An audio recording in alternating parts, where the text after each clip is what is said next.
Assalamualaikum warahmatullahi wabarakatuh.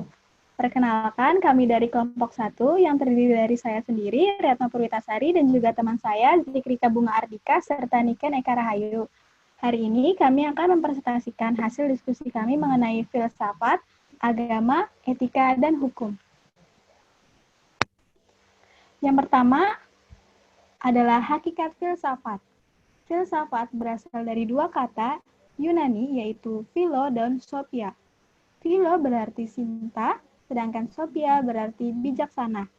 Jadi, filosofia merupakan cinta terhadap kebijaksanaan, menurut Paud Farid Ismail dan Abdul Hamid Mutawali. Nah, jadi untuk membedakan antara pengetahuan atau ilmu dengan filsafat, diketahui bahwa jika pengetahuan dimulai dari rasa ingin tahu, lalu kepastian dimulai dari rasa ragu-ragu.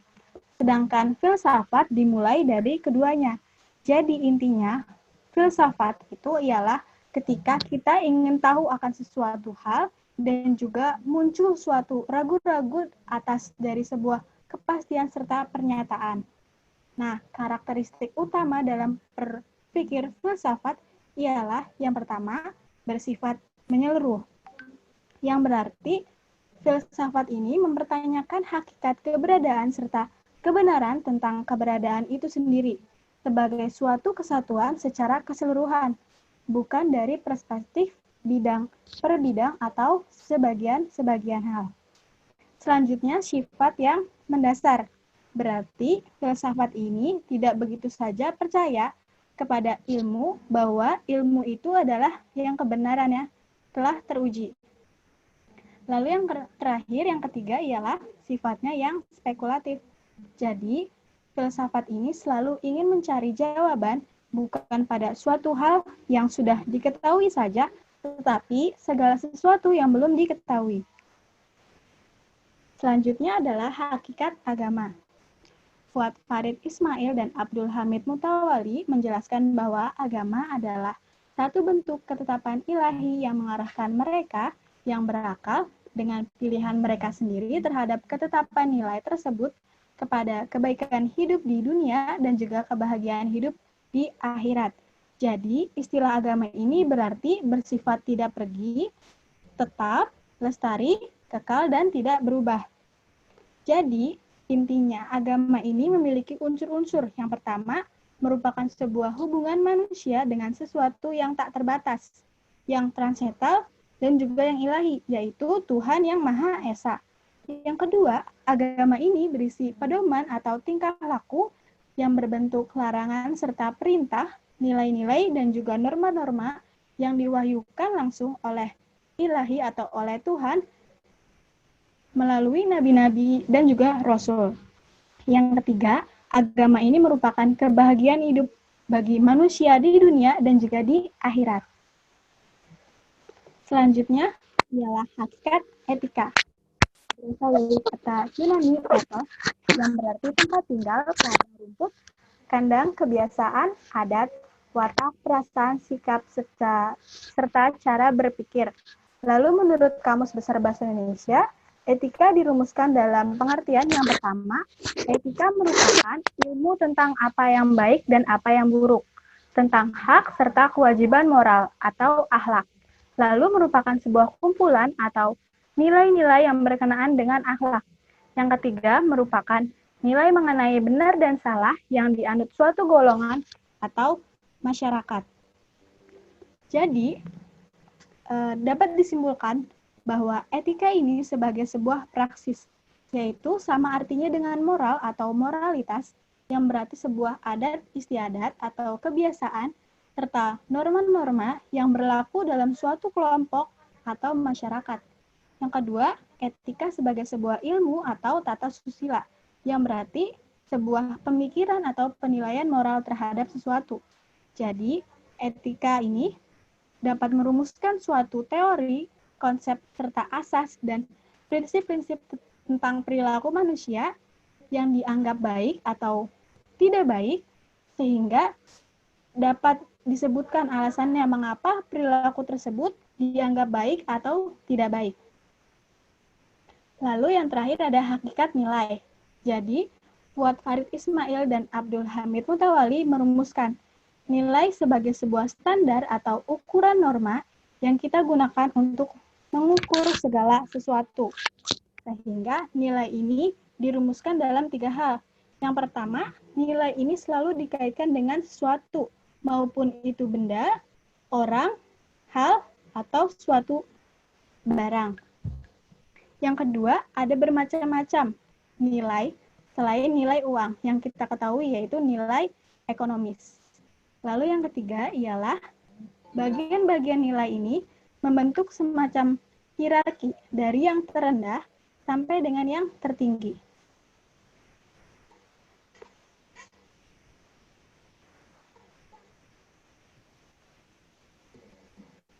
Ya, selanjutnya ada hubungan agama, etika, dan nilai. Di sini sebenarnya semua agama melalui kitab sucinya masing-masing mengajarkan 3 hal pokok. Yang pertama itu ada hakikat Tuhan, lalu etika sebagai tata susila, dan ritual sebagai tata cara beribadah. Nah, sebenarnya kualitas keimanan seseorang ditentukan bukan oleh kualitas peribadatannya saja gitu. Jadi tidak hanya kualitas hubungan manusia dengan Tuhan, tapi juga oleh kualitas moral atau etika. Di sini kualitas hubungan dengan manusia dan masyarakat gitu, dan lingkungan alam lainnya. Jadi dapat dikatakan bahwa nilai ibadah akan menjadi sia-sia tanpa dilandasi oleh nilai-nilai moral seperti itu. Lanjut.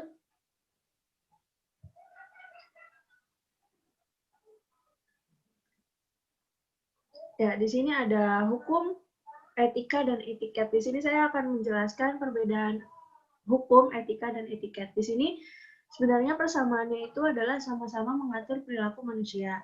Namun ada perbedaan antara ketiganya. Yang pertama itu dari sumber. Kalau sumber hukum itu dari negara atau pemerintah, sedangkan etika itu dari masyarakat, lalu etiket itu golongan masyarakat. Nah, sifat pengaturannya dari ketiga hal ini juga berbeda. Kalau hukum itu tertulis berupa undang-undang, peraturan pemerintah, dan sebagainya. Lalu etika ini ada yang secara lisan itu berupa adat dan kebiasaan, dan ada yang tertulis berupa kode etik. Gitu. Lalu etiket ini sifat pengaturannya berupa lisan. Selanjutnya ada objek yang diatur. Objek yang diaturnya pun juga berbeda-beda gitu. Kalau misalnya hukum bersifat lahiriah, di sini misalnya hukum warisan, hukum agraria, hukum tata negara gitu. Kalau rohaniyahnya ini hukum pidana seperti itu. Berbeda dengan etika, di sini objek yang diatur oleh etika ini yang bersifat rohaniah ini perilaku etis seperti jujur, tidak menipu, dan bertanggung jawab gitu. Dan perilaku yang tidak etis itu misalnya seperti korupsi, mencuri, atau berzina. Lalu ada etiket. Di sini objek yang diatur oleh etiket adalah yang bersifat lahiriah ini tata cara berpakaian seperti itu. Kan di sini sifat pengaturannya lisan juga ya. Jadi untuk gimana sih berpakaian untuk bersekolah, untuk pesta atau pertemuan resmi lainnya gitu, untuk bermain bersama teman-teman itu kan berbeda ya tata cara berpakaiannya. Lalu tata cara menerima tamu juga seperti apa, tata bicara dengan orang yang lebih tua dan sebagainya. Next. Di sini karakter dan kepribadian. Nah, karakter ini adalah sisi kepribadian yang didapat dari pengalaman, pendidikan, dan lingkungan sehingga bisa dikatakan bahwa karakter adalah bagian dari kepribadian gitu. Jadi karakter ini bisa diubah-ubah, dibentuk, dipelajari melalui pendidikan dan pelatihan, tiada henti serta melalui pengalaman-pengalaman hidup seperti itu. Lanjut. Di sini ada kecerdasan, karakter, dan etika. Di sini ada 3 jenis kecerdasan dengan 3 golongan etika. Yang pertama, teoetika. Yang kedua, sosioetika. Yang ketiga, psikoetika.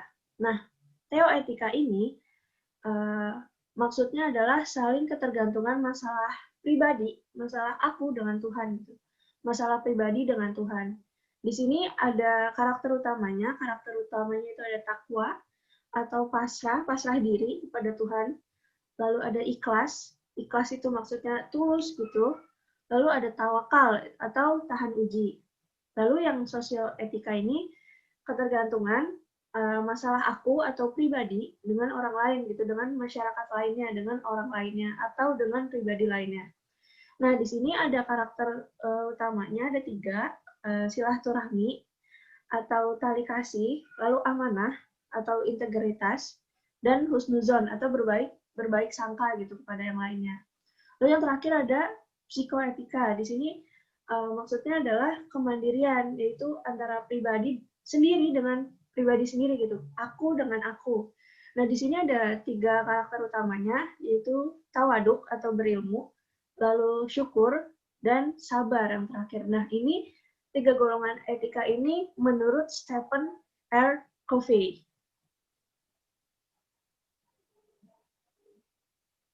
Ya, selanjutnya akan disampaikan oleh Niken. Ya, selanjutnya itu ada karakter dan paradigma pribadi itu.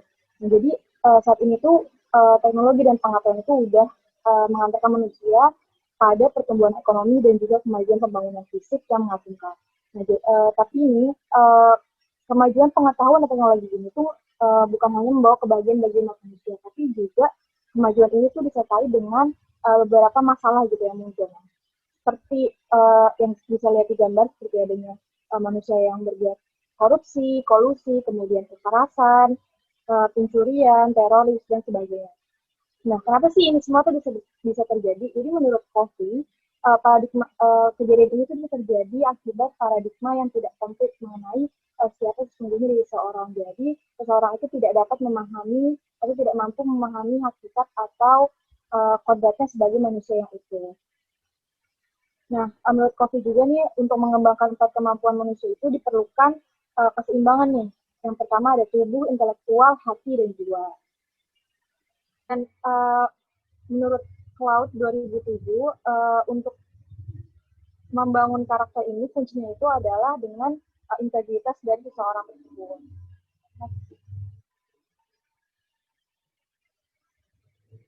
Nah, selanjutnya ada pikiran, meditasi, dan gelombang otak. Nah, olah pikir itu merupakan suatu konsep dan keterampilan untuk mengatur gelombang otak manusia yang paling sesuai dengan aktivitasnya, sehingga bisa mencapai hasil yang optimal. Nah, di bawah ini tuh ada 4 kategori gelombang otak gitu yang ada di diri manusia. Yang pertama ada beta, alpha, theta, dan delta. Nah, jadi memang ketika pikiran kita berada di dalam keadaan sadar, itu pikiran kita berada dalam gelombang beta. Jadi di gelombang ini, pikiran kita itu sangat aktif, nah, sehingga memaksa otak untuk memunculkan hormon-hormon yang menyebabkan rasa cemas, was-was, khawatir, stres, dan juga sejenisnya gitu. Nah, ini yang perlu kita kontrol dalam diri kita, sehingga kita harus melatih diri kita untuk memasuki gelombang alpha, yang dimana di gelombang alpha ini kita akan membangun karakter positif pada diri kita. Dan kita akan merasakan rasa yang lebih tenang, nyaman, santai, ikhlas, dan sejenisnya. Caranya gimana untuk bertransformasi dari gelombang beta menjadi gelombang alpha? Yaitu dengan melakukan meditasi. Nah, meditasi ini adalah upaya untuk mendiamkan suara percakapan dalam pikiran dan menemukan ruang yang tenang. Jadi, memang melakukan meditasi seperti yoga, zikir, retret, dan sejenisnya itu sangat efektif untuk memasuki gelombang alpha ini. Dan juga sudah banyak penelitian yang mengungkapkan bahwa dengan melakukan praktik meditasi ini dan sejenisnya yang tadi itu mampu membantu kita melakukan transformasi dari diri yang mungkin agak cemas, was-was, khawatir itu menjadi ke arah yang lebih positif secara efektif. Next. Selanjutnya, karakter dan proses transformasi kesadaran spiritual. Nah, jadi gimana nih cara kita buat melakukan proses transformasi diri untuk mencapai atau bergerak menuju idealisme karakter. Nah, jadi memang masalah yang saat ini kita hadapi yaitu belum banyak ilmu pengetahuan dan teknologi yang mampu mengkaji ranah spiritual melalui pendekatan rasional. Jadi sebagai contoh nih, di dalam ajaran agama, mungkin ajaran agama itu yang seharusnya dapat dijadikan sebagai pedoman gitu bagi umat manusia untuk mengembangkan roh batinnya. Tapi ajaran agama itu sendiri seringkali pengajarannya itu lebih ke pendekatan indoktrinasi gitu. Jadi hanya sekedar menjalankan praktik beberapa ritual, tapi itu kurang mengedepankan pendekatan melalui proses nalar, pengalaman, dan juga pengalaman langsung melalui refleks diri gitu.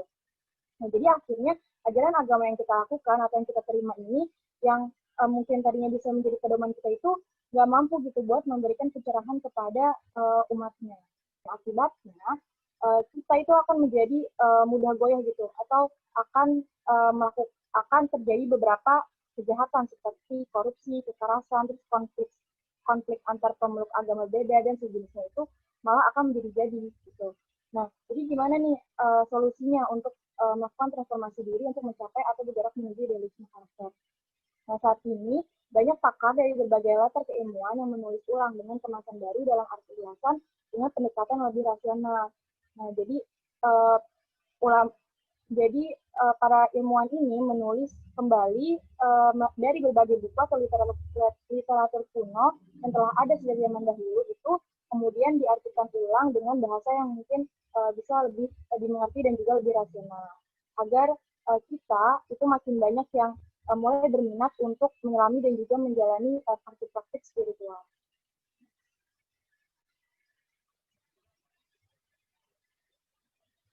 Selanjutnya, itu ada mode pembangunan manusia utuh. Nah, di sini terdapat dua kelompok ya, atau dua kategori. Yang pertama model hakikat manusia tidak utuh, dan yang kedua model hakikat manusia utuh. Nah, untuk model hakikat manusia tidak utuh ini, jadi memang manusia yang tidak utuh ini tuh cenderung lebih ke berorientasi mengejar kekayaan materi, kesenangan duniawi, dan juga kepuasaan. Jadi kurang sekali gitu, bahkan lupa untuk mengembangkan kecerdasan emosional dan juga kecerdasan spiritualnya. Nah, jadi dengan kata lain, jadi katakan manusia tidak utuh ini, mereka itu berlaku secara tidak etis dalam sikap dan perilakunya. Nah, kemudian untuk model hakikat manusia yang utuh, di mana manusia utuh ini itu mampu mengembangkan sikap dan perilaku hidup secara etis. Jadi mampu memadukan dan juga menyeimbangkan kualitas kesehatan fisik, pengetahuan intelektual, kematangan emosional dan kerukunan sosial, serta kesadaran spiritualnya. Jadi meditasi dan zikir sejenisnya itu mampu membawa kepada hakikat manusia yang utuh.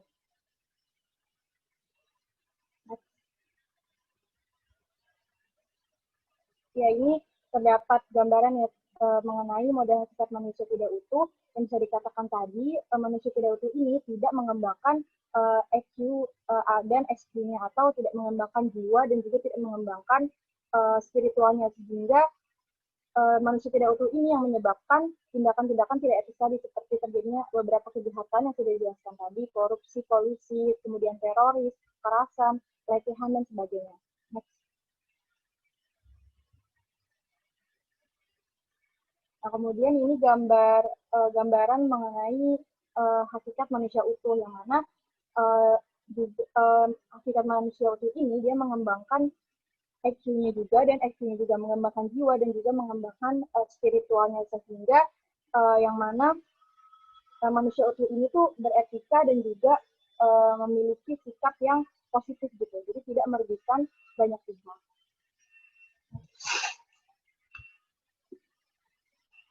Ya, sekian presentasi yang dapat kami sampaikan. Kurang lebihnya mohon maaf. Wassalamualaikum warahmatullahi wabarakatuh.